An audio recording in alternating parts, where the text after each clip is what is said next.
we're back live again. Now I had Mr. Adrian O, one of my very, very good friend and mentor from Zepti. This session, we're going to talk about 360 degree of e-commerce. What exactly is an omni-channel approach and how do you use omni-channel approach to grow the sales online? So, Adrian, just introduce yourself. Hi everyone. I think thanks for having me. I think this is the first time Base Summit doing it online only, right? Yes. Due to the COVID outbreak. So Exactly. really everyone here is experiencing something very, very new, something we probably never do before. So we continue to learn and grow. So my name is Adrian. I'm founder of Zepti. I'm also the co-founder of WebShaper. You probably heard about it. They are doing a shopping cart one. And also EC Insider. Basically, we are a news portal that talk about e-commerce, omni-channels, payment gateway, everything related to e-commerce. I've been doing this like EC Insider with my partner CK for a couple of years now. Right? As for Zappy, is something new that I'm currently working on. This one, that's why I see the t-shirt I did. Right. So what we do on Zappy is very simple. We are enabler, right? So we want to empower sellers and merchants to sell online and offline. Okay. So How that do you was do that? How do you do that? Can you give everyone a very quick overview, like what exactly, how do you do what Zappy does? Yeah, sure. So just imagine if you are starting to sell online, your first step, right, most likely will be at marketplaces. And why marketplaces? Because marketplaces have one of the most important thing that a lot of you might not have, traffic. Okay. So of course, as you know, currently the two largest marketplaces in Malaysia, they are Lazada and Shopee. Okay. So they have other smaller scale marketplaces which are equally popular and famous, like Presto Mall. Last time used to be known as 11th Street, and of course our local homegrown marketplaces like Lelong. Okay, so based on your assortment, the product that you are selling, your first step, right, you probably open a selling account in Shopee or Lazada, right? Because these are the two most traffic ones. So what do we do for you here is, right, we will enable you to connect to multiple accounts at multiple marketplaces. So imagine one product, right? Instead of every time you have a new product, you need to upload one by one to Lazada, Shopee, and other marketplace. You just upload to Zappy. We can help you to actually push this right to multiple account, up to 5 account now to marketplace in Lazada, Shopee, Prestomo, and Lelong. Right, and Zappy is a premium. You can actually start for free. So that probably the first step. Right, and the next step will be for those sellers who are already selling online, they start to get sales, and they're probably thinking, maybe it's time for me to actually extend my business, right, to my own brand.com. Okay, you want to start to build brand. So eventually, remember consumers, right, they have loyalty to brands, right? They don't actually have loyalty to products per se, right? Okay, if you just know how to sell products and you know how to compete in price in the long run, right, it won't be a competitive edge. Okay, don't forget that because things are moving toward cutting out the middleman one by one, eventually up to the factory side. So when you want to build a brand.com, obviously you need a shopping cart solution. Then on Zappy side, you will connect to enable you to actually sync product, inventory, customers, and order details with WooCommerce and Shopify. So we will start focusing on these two first. Our developers currently, right, we are finalizing the testing part. I think by end of April, we'll be able to actually launch these two plugins. So if you are on e-commerce, Shopify, do tell us out as well. How we able actually to connect you towards that. So this is the online part, right? Online consists of marketplace, and online consists of your own brand.com. Of course, there's another portion which is social. Okay, and social part currently because the data is not structured, which means when people interact with you, they most likely complete a purchase in a conversation, in a chat. But those data we cannot actually capture properly, pull it back, and also update the inventory. So we don't support that now, right? But instead, if you are currently selling online and in the future, after the MCO lockdown, you want to go offline, I mean from online to go offline, we will connect to actually point of sales players cloud-based one like ZeroNet. So where your inventory from online, we can actually expose to offline as well. Okay. And what's the reason that you want to do that? Again, very simple. If you look at the e-commerce penetration rate now in Malaysia, right, should be about 6 to 7%. But there's a lot of people report, different kind of analysis. They always get like 3% to 5% range, right? Versus US about 16 to 20% within a range, and China, right, is about 35 to 40% range e-commerce penetration rate. So we still have a long way to go. Huh? The graph is half only. Yep. So, being one of these veteran in our e-commerce industry, one of this, influencer in the industry, why not we start with a little bit in terms of like telling us the trend. What are you seeing in the trend of e-commerce industry in Malaysia before MCO until right now? Okay, the trend, right, is quite simple, right? They all move to omni-channel. First of all, I mean, online sellers, right, they're always looking at more avenue to sell their product, okay, to get more sales, to get more revenue. So probably they're starting from one marketplace and they add in more channel, okay? And when they add in more channel, they need a system actually to control, the product, the inventory, the customer details, and the orders info, right? That's one trend. Another trend is as they add more channel, one of the trends is they are online, they want to move offline as well. Why? As mentioned, offline, right, is where majority of the sales is happening now still in Malaysia. Okay, I give you an example. Right, so let's say if you are selling fashion or shoes or whatever, people might have heard about your brand online, but there's still a bunch of customers, right? They don't want to buy from you because they cannot test your product. They don't know your material. They don't know your build quality, right? So, but if you open an online store, they can see your product. Hey, I've seen this brand before. They go in, they check out, they say, oh wow, this is not bad, right? They can try out, they buy, and the next time when they want to buy again, they will purchase from you online, especially when you're doing some special launching, new product launching, or special promo stock clearance, right? They have no problem buying from you online. And why is it so? Because they know you are there, right? Offline channel also increase trust as well. Because while I mentioned, currently it does not apply, okay, due to the special situation we are in now, right? So that is the before the MCO, right? The trends are moving multi-channel, omni-channel for sure. People want to actually have more channel to sell that product. Mm. So what do you see moving forward after the MCO? Is this gonna stay, or is it we're gonna see offline going to online more? Or is it still a lot of people who are online now trying to have an offline strategy as well? What is the things that you're gonna expect moving forward? Okay, I think these are good questions, right? From what I observed so far, I think online moving offline one, right? Probably they will slow down a bit, okay? Until probably margins come out, where they can rent a certain place, right, for a very low price due to the challenge that we are having now. And for offline store, they are going to, if they survive this, okay, my highlight is if they survive this, I will foresee a faster adoption in terms of they will want to get their products, right, SKU, exposed to online.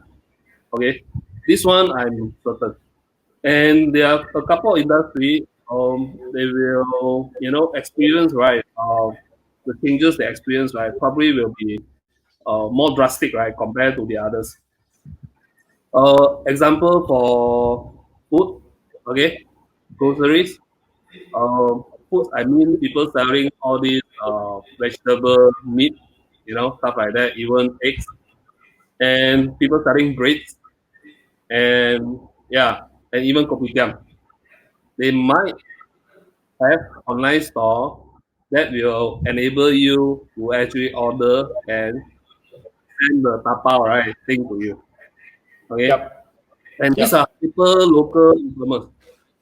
Why I say that? You just imagine a bread store, right?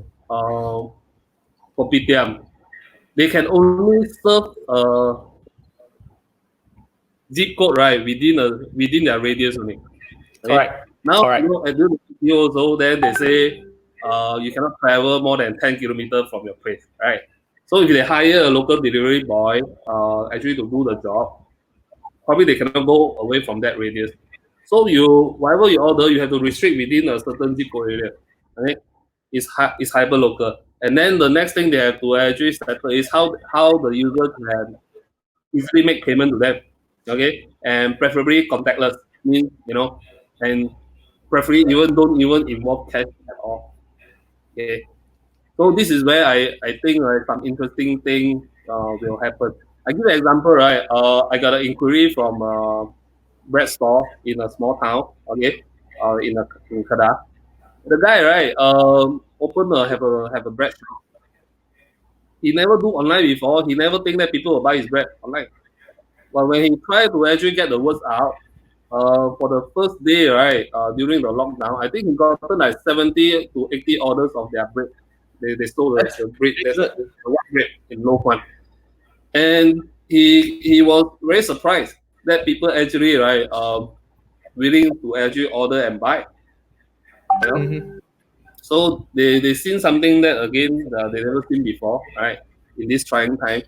So there's a lot of interesting thing going to happen, as I mentioned. Yep. So we talk a lot about this omni-channel. I mean, for the benefit of our audience, maybe Adrian, can you help us to define what exactly does it mean by omni-channel before we go in? I want to sum it up in a very, very simple term only. Sell where your customer buy. Okay, that's omni-channel, and it's not product centric. Okay, it doesn't mean that you are uploading your product, sell in actually multiple channel. No, it's not like that. It's all about data, and the data at the center of this omni-channel will be your customer. Imagine now if lockdown, and what if you belong to a non-essential service? Okay, how can you continue to engage your customers if you don't have any data at all?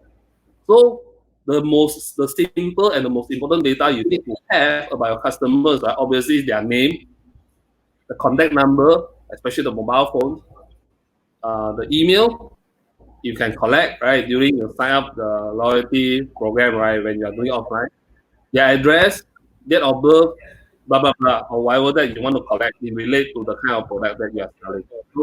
So if you don't have this data, right, your business continuity will pose a big challenge, right? So that's why I mean the customer data have to be at the center of it, and you sell where your customer buy. So in today, right, you just imagine, right, try to look around you. Where do they buy online? Probably if you are selling, you talk about general marketplace, almost everyone have Lazada and Shopee app on their phone, right? They will use it to actually compare price before they buy. So this is where, right, you actually have to post up your products. You have to actually expose your SKU there, correct? And you probably, if you are a brand, you probably need to set up a brand on top. And consumers, right, they will buy, let's say, when Shopee, they do birthday sales, or Lazada during Double 11, or when you own online store, you do clearance. The same consumer will go to this different channel to purchase from you. Or when you actually do a offline store only launching, they probably go to the offline store, they give you their phone number, they let you know they are the member, they will transact from you as well. So we are trying to give, right? And when they do that, if you have a loyalty program, the consumer will expect, right? All these points, they want to earn, no matter at what interaction point actually they buy from you. Okay, so the consolidation of all this, right, will be heavily rely on how you actually integrate different systems, right, at your businesses. So if you talk about you want to do omni-channels, right, the first challenge actually need to overcome one is the integration in between the system with the customer data at the center of it. But if you talk about this concept, you basically just sell where your customer buy. Okay, and me, right, there's omni-channel. But what about having my own channel, say selling on my own website? Say if I'm a traditional owner, having my own website as compared to selling just on Lazada or Shopee or other marketplaces? What is a better strategy actually? Actually, it depends on what you are comfortable with. Okay. I give you an example. Let's say if you want to start selling at your own website. First of all, right, you gotta ask yourself, how long have you been in operation? Let's assume that you are traditional brick and mortar, right? So if you already been doing this for years, and do you have the customer data? Because a lot of offline sales, sometimes when you do sales, you take cash payment. When customer pay you cash, you don't know who they are, right? This is just by hunch feeling only, But in time like this, right, you need to have the data. Okay. So if you have the data and you have been running for 1-2 years, and when you actually set up your own online store, your own brand.com, the first thing, right, to drive traffic, the easiest way is to actually re-engage back, right, those customers that has already purchased from you, right? But if you don't have this one, right, it will prove a challenge. Okay. That's why for Shopee and Lazada, right, they because they are marketplace, right? Look at their model, their B2B2C. Basically, right, there are businesses that build out this platform, they get sellers to come in and sell. They will help you to centralize all the payment collection. They help you to centralize how are you going to actually ship out your product using which providers. You just have to attend their courses, right, to learn about this. And I think the beauty of what they're doing is it's free. Okay, if today you sign up for Lazada or Shopee also, you only pay them as when transaction happen. Yep. Okay, so even you do your own online store, I always encourage my customers, which are all the sellers and retailers, brand owners, manufacturers, right?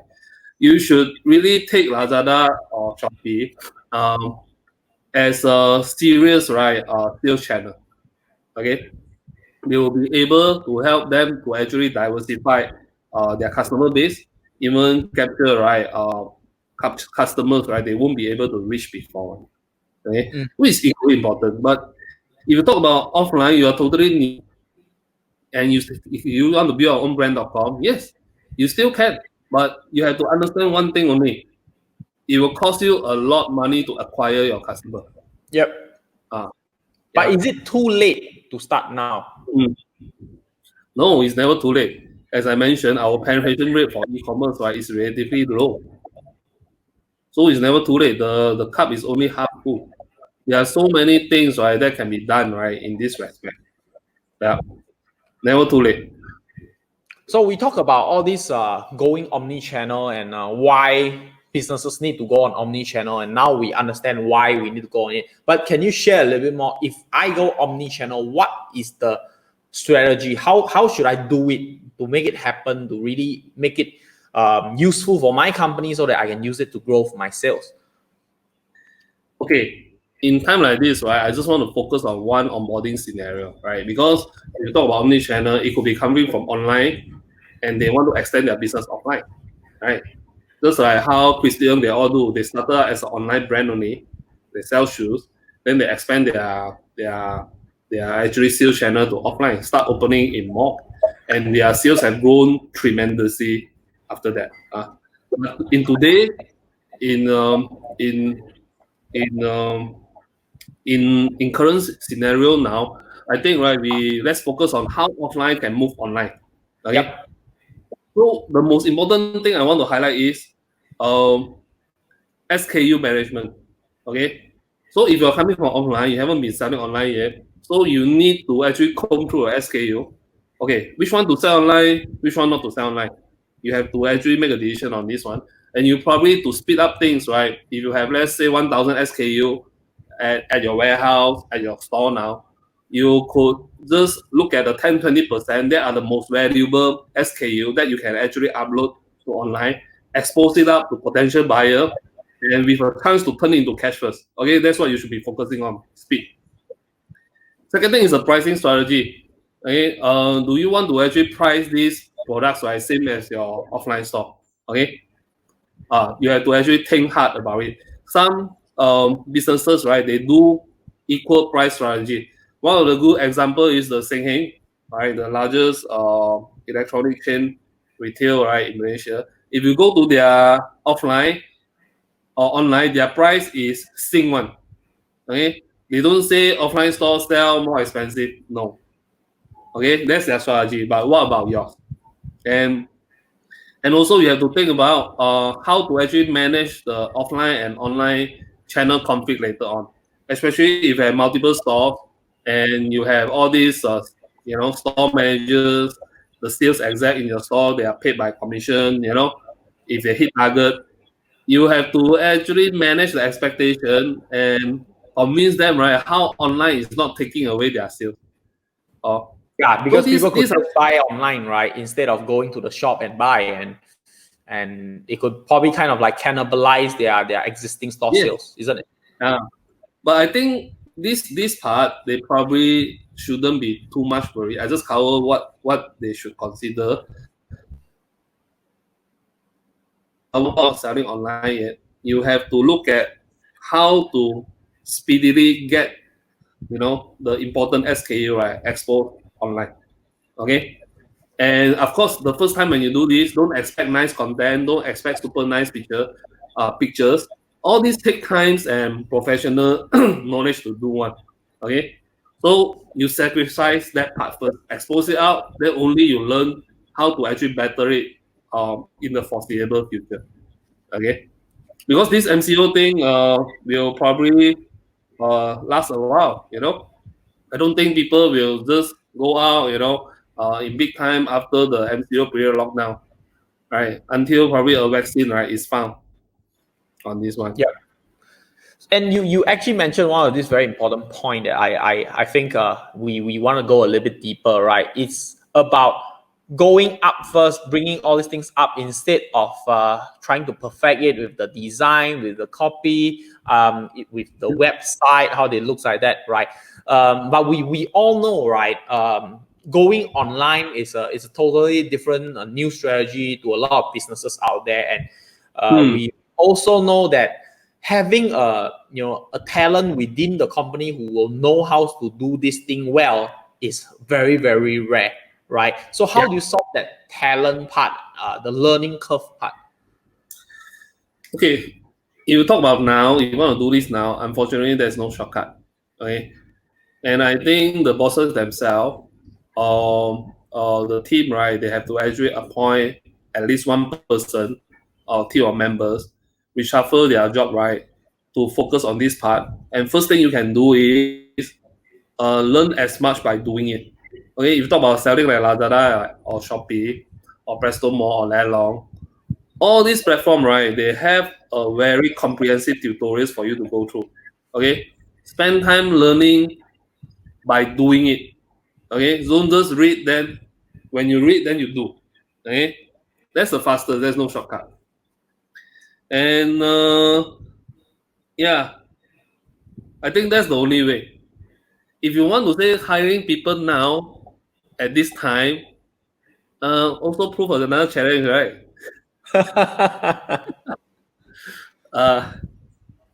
I think the hiring will slow down as well. I personally just check out. I did that. I post on my Facebook for jobstreet.com, right? I think in 14th of March, their job posting about 28,000. And after 3 weeks' time, the job posting dropped to about 19,000, a 33% drop only. A 33% drop, not only. Yeah. So it's a significant drop in such a short time, right? And I will foresee a lot of people, a lot of company will freeze hiring, which I've seen the businesses, right, that I know, the owners, right, some of them, they're always taking action. Mm-hmm.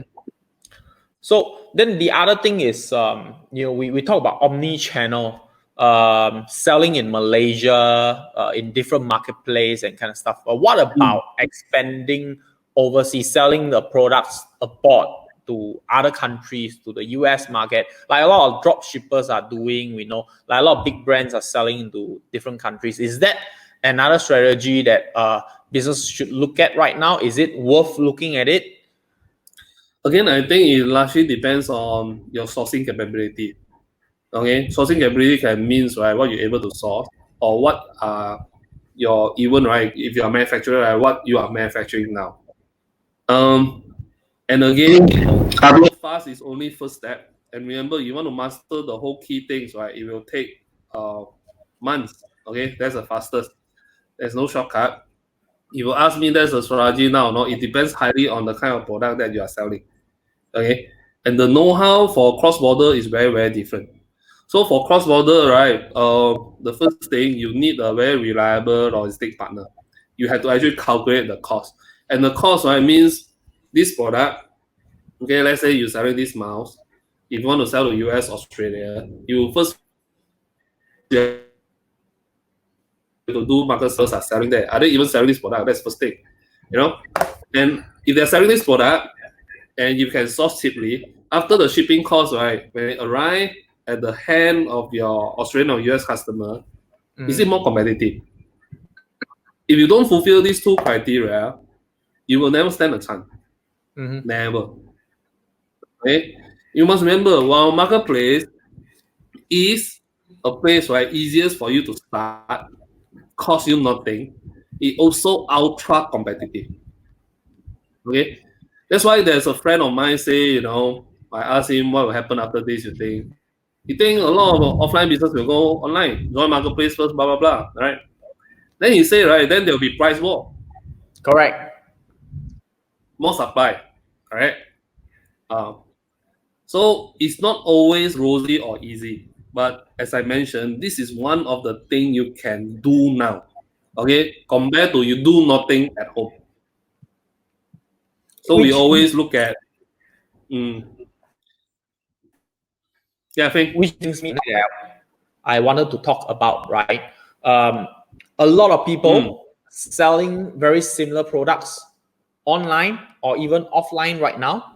If they are only selling offline back then, probably they are serving their neighborhood, which is okay. Which I think in the other session, one of our speakers saying, okay, we have a lot of traders in Malaysia instead of brand. But we have a lot of resellers also here in Malaysia. When they start to bring their products, everything online, right, they suddenly realize that maybe they didn't have that competitive advantage and they had to start competing with people. And it happens things like what you say, we're going to expect price war and stuff.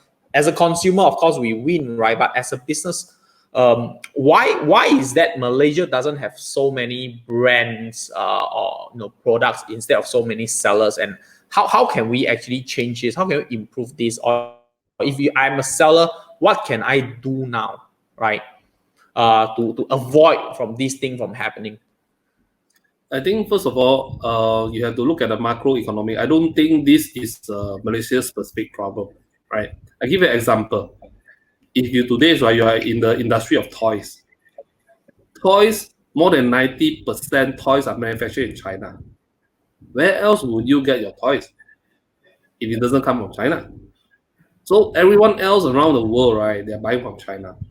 It also indicated that China has become such an important supply chain and manufacturing hub, right, that actually serving the world in terms of the product they make.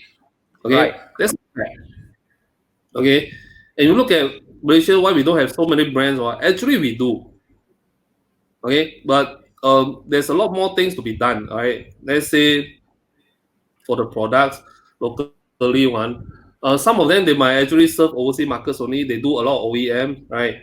And if you want to do your own brands, it means right larger expenditure in terms of AMP.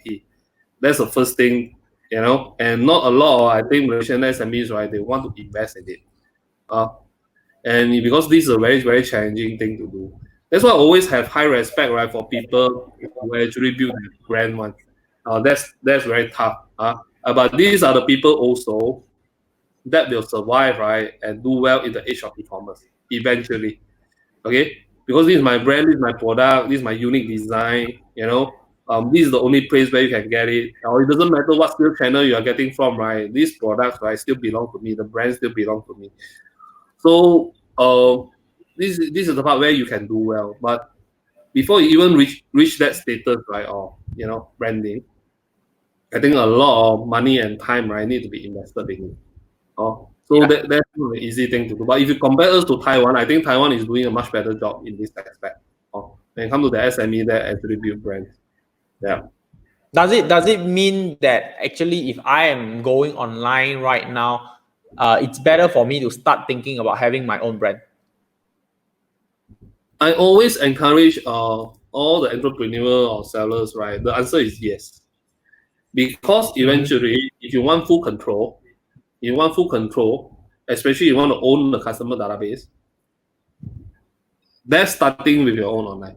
And also one day when you want to sell your website, your business, your e-commerce business all together, the customer database, right, will make your company higher value as compared to if you don't have any of this. Right. So these are important. I keep talking about data, customer data at the center of it. Yep. Right. Like I just want to just cover a bit. Let's say now, I give you an example. Right.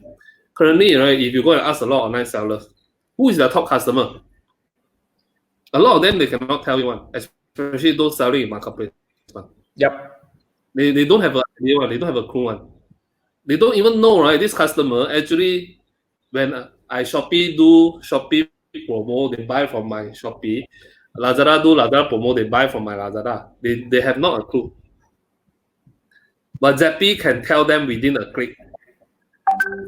So you just click, or this customer can purchase from me how many times, average order value, how much, probably 50 ringgit, and their lifetime value, they purchase 100 times from me already. They are worth 5,000 for me. They have spent 5,000 with me already. So when you want to do campaign, when you want to do event, when you want to reward your loyal customers, right, you can easily have this thing at your fingertips, right, to actually plan your campaign and engage your customers. Okay, so we're going to continue to enhance on this part in a way that you can see us or our customers, right, can use it as a customer data platform to understand more about their customers, right, buying behavior. Right. So a lot more things to be done. But this is just one example only. Okay, one very simple example. I can tell you most of them they cannot tell you one. But with Or maybe Zappy, you, yeah, maybe you can show us like how does it works, right, for Zappy, and then let's and also then for the benefit of all our SMEs and e-commerce business owner out there listening in front of the screen, right? So they can actually see if this is something that really fits into their need right now, they can actually use.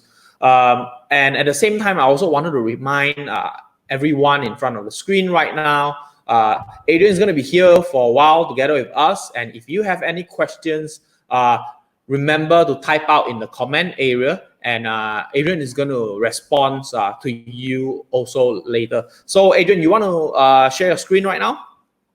Yeah.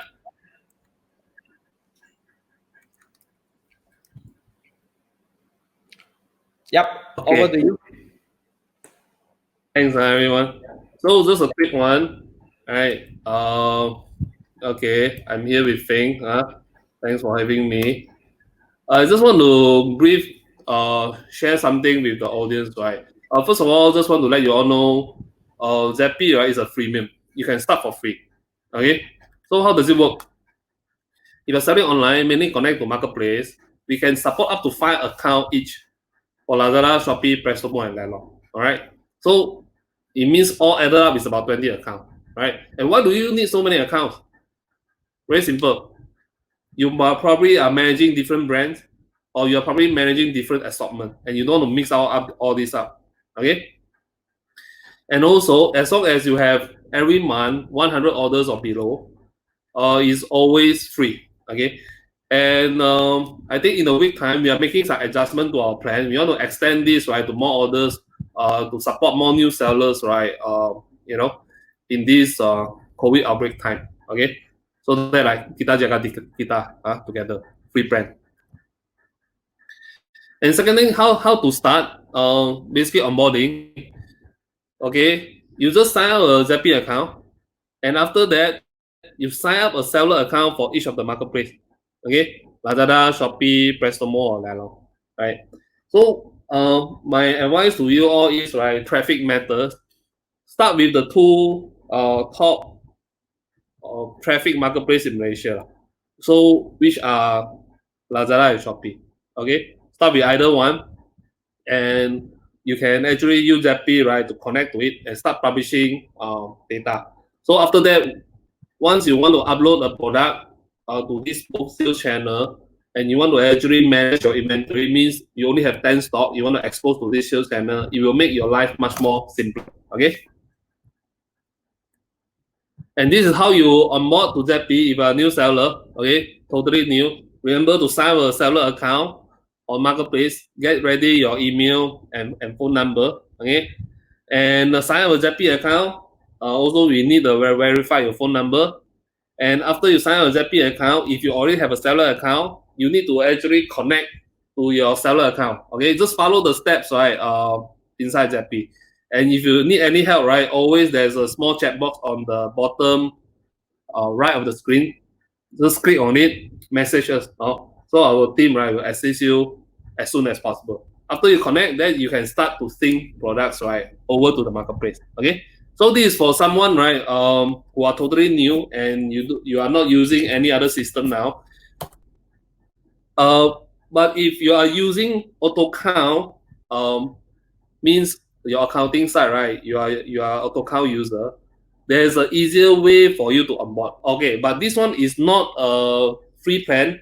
You actually have to buy as an additional add-on, right, to enable this. Or just contact us. But I just want to share with you, you can do this. You have auto count, all your product SKU, right, are sitting inside auto count. What we can do is we can support this Zappy auto count plugin. We will pull all your product SKU details from auto count to Zappy. Then on Zappy, you prepare all the content. Okay. Then from Zappy, you can easily sync to Lazada, Shopee, Presto Mall, and Lelong. Okay, that's the idea. And auto count will be your master. So anything you update in auto count, the stock count, right, it will get reflected on Zappy, and Zappy will automatically update the stock count in the marketplace account that you actually sync your product to. Okay, so this is a way faster way if you are already an auto count user. So this is a special onboarding scenario for auto count user only. And the next one I want to talk about one is similar to auto count. We actually partner with ZeroNext, a crowd post, a very popular crowd post in Malaysia. Same concept, same idea. Okay, you have all your products inside ZeroNext already, right? And because since ZeroNext is a post, you probably already use it to actually operate one store or multiple store. Now, what we can do is, again, via the Zappy ZeroNext plugin, we can sync all your product from ZeroNext over to Zappy, and you have to do a one-time content preparation inside Zappy. Why? Because all the categories, all the product attribute required by marketplace, they are different ones. So whatever product info you have in ZeroNext is not ready for this one. That's why you have to port over. When we get over, we get the SKU. We actually get the inventory number. You get the content ready on Zappy end. Then from Zappy, you connect to your seller account and push the product to your seller account. And that's where, right, we can expose your SKU from ZeroNext, the point of sale system, to marketplace, right, in the shortest time possible. Okay. So for auto count and ZeroNext, these two onboarding scenario, we are ready. Okay. Contact us, you have such a need. And this is how it looks like for ZeroNext. Just want to share the screen. Right. As mentioned, the inventory count, the products, we go from ZeroNext, go to Zappy, and Zappy, you get the content ready, and then we push the inventory and the product details to the popular marketplace. And when the orders come back, we will take the order details, come back to Zappy, and the same order details and customer details, right, we will push over to ZeroNext as well.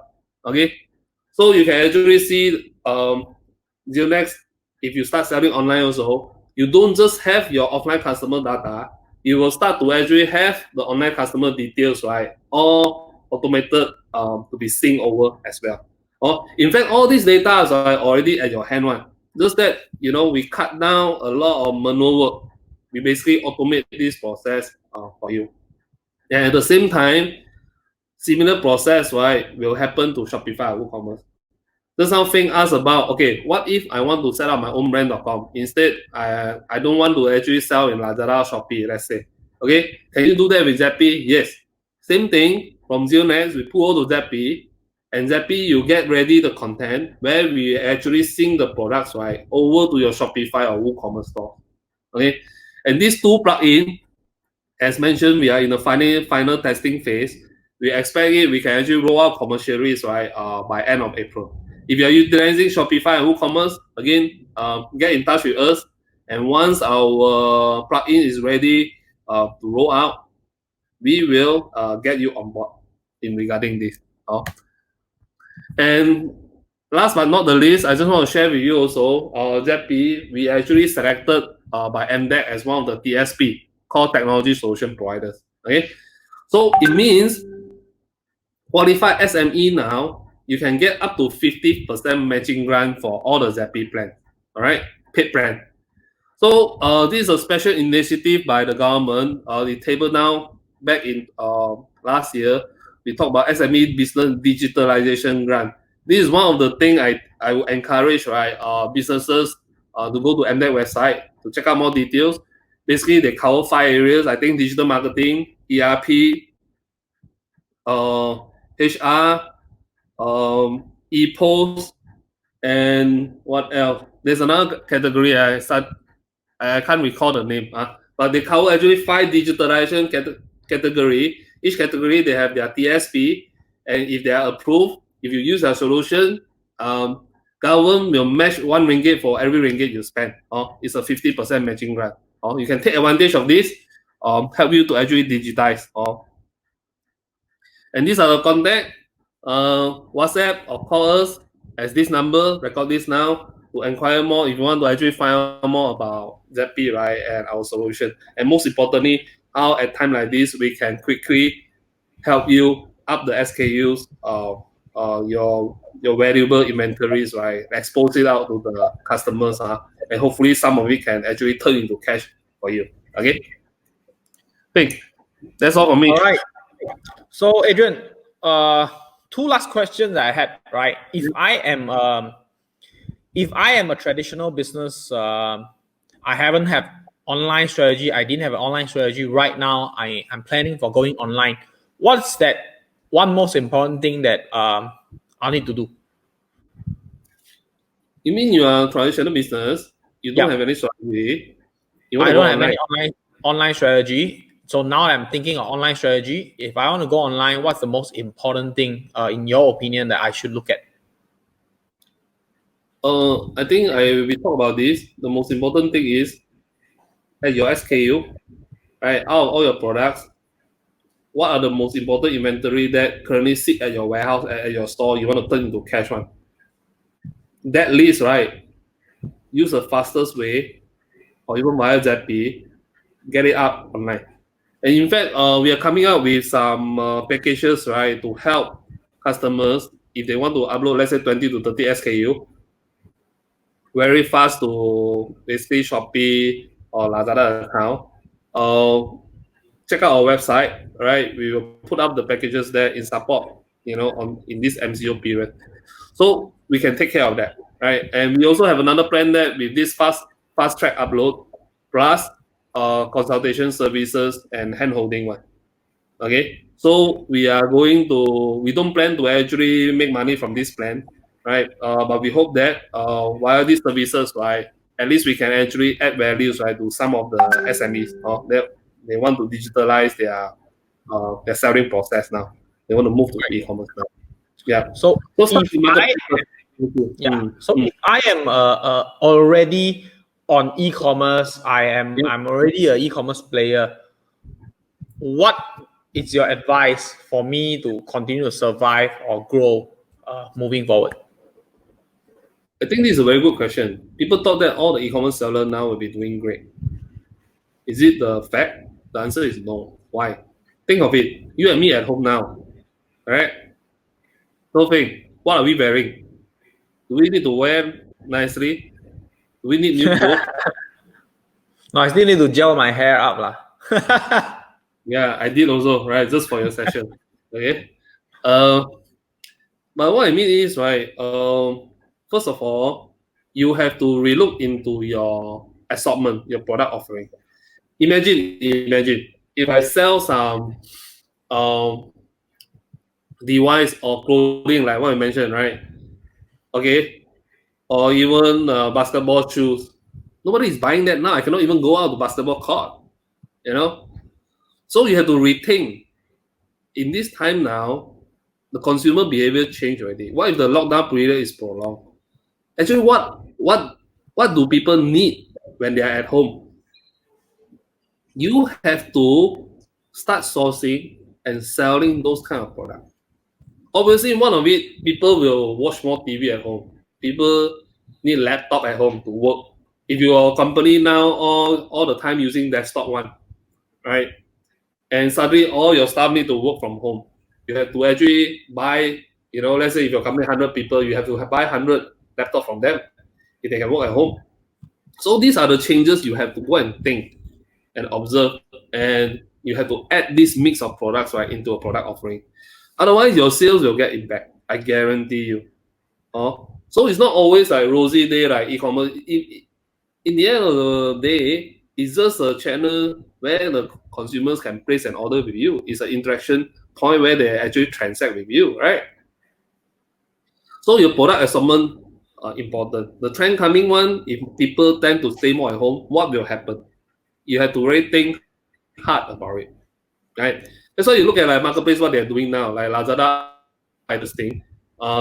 There are news that they say they read about these Cameron Highlands, the vegetable sellers, right? They're the wholesalers, because they cannot reach consumer, not buy, they dump all, right? Because it's not long lasting. Correct. So they actually reach out to them. They set up a store on Lazada, right? Arrange a logistic solution, get ready for it, so that Lazada customer can come in and buy, and they can get their veggie right shipped in time to the customer. So this is like direct from supplier side, right? Like direct from manufacturing. So this will change. And Shopee also doing something like home essential campaign, right? Try to check out what's inside the home essential campaign. Because there's a bunch of very smart people there, then they look at the data, what is in demand. Shopee team will know from the search bar what are people searching for. Correct? So in time like this, those doing very well, I can tell you, are essential service, grocery, pharmaceutical, even cover Hudson Guardian. All of them are doing business, I can tell you. Okay, you go to their website also, they'll tell you we are flooded with orders. Okay, my customers, right, they are doing like more than 1,000 orders a day on Shopee and Lazada alone. They are a pharmacy. Okay, they cannot cope. Right, so they actually have a good problem. But I have seen online sellers selling non-essential stuff, their sales drop. And luckily, they tell me, right, luckily I'm selling certain product like TV. If not, I will take a big hit, he said. Because the electronic product that they are selling, people stop buying already because people cannot go out. Right? Can you tell me that people selling all the sport equipment one, are they going to do well? You tell me? They are not going to sell any basketball, football, all this. But if they sell yoga mat, right? All the tools that at home exercise one, I think that category can do well. Okay? So you cannot just tie to a single category. If I only sell basketball products only, I think I'll be in trouble now. Okay, my shop cannot open, and even I can sell online, my products, right, people are not buying now. Yep. So changing this, product. Yeah. Back to the supply and demand, these are very fundamental things, and I think the channels, right, is not really relevant here in this aspect, right? Because I think the MCO, when they announced that time, luckily, MCO actually say they say I think the first time they publish it, e-commerce is not part of the essential service, but logistic courier service are, and then they added e-commerce because they realized, right? Okay, so no shop is open. How are they going to get the stuff they need? So government actually allowed this. I think we are lucky in that aspect, and I think government should slowly but surely open it up categories. Of course, we need to have a guideline also because we want to safeguard the safety of the staff first.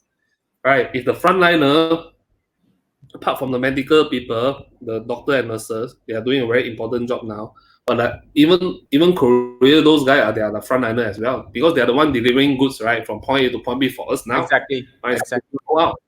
So we actually protect. We have to actually make sure their health is taken care of first. So we need to have guidelines. That's why you see a lot of companies they split to team A, team B, And that day when I learned from Mr. Mu from MDET actually had a Team C. Why? Team C belong to this highly vulnerable group of people, pregnant lady, people with respiratory or asthma disease. They go every day. These people, they are the last to come to office, don't need to come to office at all. Okay? Yeah. Then those Yeah. who still need to operate one, at least 2 things. And then you have to wear masks, you have to, there's a lot of SOP, you need to wash your hand doing this. It's a must. And in fact, after MCO, I don't think this will be taken away. Things will change already. Until there's a vaccine for it. All right, then. I think we're almost time for all our friends. If you still have any questions that is not being answered, feel free to type it out in the comment box. Adrian and his team will be answering and selecting some of these questions, answering inside the comment box. So once again, I would like to thank Adrian for sharing with us today for this topic, 360 e-commerce and omni-channel approach to grow your sales online. So thank you, Adrian. We'll see you in the next session. Thanks for your time. And if I see you in the real world, right, we cannot shake hands, we cannot hug each other only. We can only do this. Sawadee ka. Okay? Thank you.